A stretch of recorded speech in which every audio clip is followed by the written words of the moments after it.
এত গরমেও চুলার সামনে বসে কিভাবে হিজাব পরে রান্না করি। নিশ্চয় আপনি টাকলো আপনার মাথায় একটাও চুল নাই, যার কারণে সবসময় হিজাব পরে থাকেন। রান্না করতে আসলেও দেখি হিজাব পরে আসেন, মাঝে মধ্যে তো চুল খুলেও আসতে পারেন। রান্না শেষে যখন হিজাবটা খুলি, হিজাব ক্যাপ এত পরিমাণে ঘেমে থাকে মনে হয় চাপ দিলেই ঘাম পড়বে। আর আমি যেহেতু আমার সাংসারিক কাজকর্মগুলো আপনাদের সাথে শেয়ার করি, তাই প্রত্যেকটা ভিডিওতেই দেখেন আমি হিজাব পরে থাকি। আর আমার কমেন্টে এসে বা ইনবক্সে এসে বলতেই থাকেন আপনার মাথায় কোনো চুল নাই, আপনি নিশ্চয়ই টাকলো। কি ভাবছেন আপনাদের এগুলা কথায় আমি রেগে যে ক্যামেরার সামনে হিজাব ছাড়া আসবো?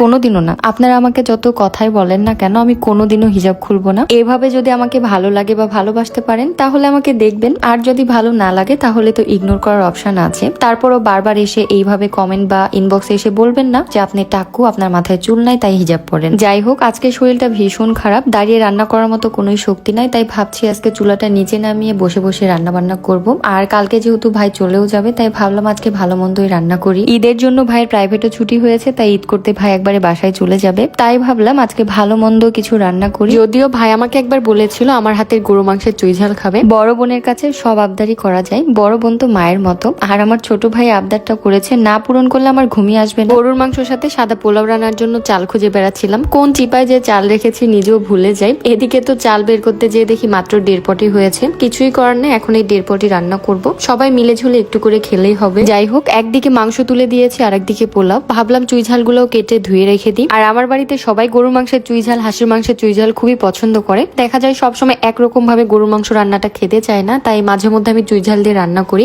এখানে কিভাবে কি করতে হবে সেটাও লিখে দেওয়া ছিল, আপনারাও চাইলে বাড়িতে এভাবে মাঝে মধ্যে রান্না করে খেয়ে দেখবেন, খুবই ভালো লাগে। আমি সবসময় ইকোইটস এই ফেসবুক পেজ থেকে চুইঝাল নিয়ে থাকি, কারণ তারা একদম অথেন্টিক চুইঝাল গুলো দিয়ে থাকে। চাইতে বেশি ভালো লাগে চুইঝাল গুলো যখন চাবানো হয়, ভেতর থেকে এত সুন্দর একটা ফ্লেভার বের হয়। এটা একবার খেলে আপনারা প্রেমে পড়ে যাবেন এবং বারবার এটা খেতে চাইবেন। যাই হোক, তাদের পেজটা আমার ক্যাপশনে মেনশন করে দেওয়া থাকবে, আপনারা চাইলে কিন্তু ডিরেক্ট সেখানে মেসেজ দিয়ে অর্ডার করে ফেলতে পারেন। আর সামনে যেহেতু ঈদ, আপনারা চাইলে রান্না একটু ভিন্নতার জন্য কিন্তু চুইঝাল দিয়ে মাংস রান্না করতে পারেন। এর মধ্যে আমি করলা ভাজিটাও কেটে নিয়েছি, এখন আমি এটা ধুয়ে ভালো করে রান্না করব। আজকে বালতিতে করে পানি নিয়ে তবে বসেছি, কারণ বারবার আসলে ওঠানামা আজকে করতেই পারবো না, তাই বালতিতে করে পানি নিয়ে এখানে বসে বসে ধুচ্ছি আর রান্না করছি। রোজা রেখে মনে হয় ইফতারিতে অনেক খাবার খাবো, কিন্তু সামান্য শরবত বা পানি খাওয়ার পর না আর কোনোই জায়গা থাকে না পেটে। যতই অসুস্থ হই বা খারাপ লাগুক না কেন, রান্না ছাড়া কোনো উপায় নাই। মাঝে মধ্যে মনে হয় যদি মায়ের বাড়ি কাছে হতো, মাকে বলতাম মা একবারটি একটু রান্না করে দেন তো, কিন্তু কি করার, সে অনেক দূরে থাকে। তবে এই 16টা রমজানের মধ্যে আমরা 10 দিনই ভাত খেয়েছি।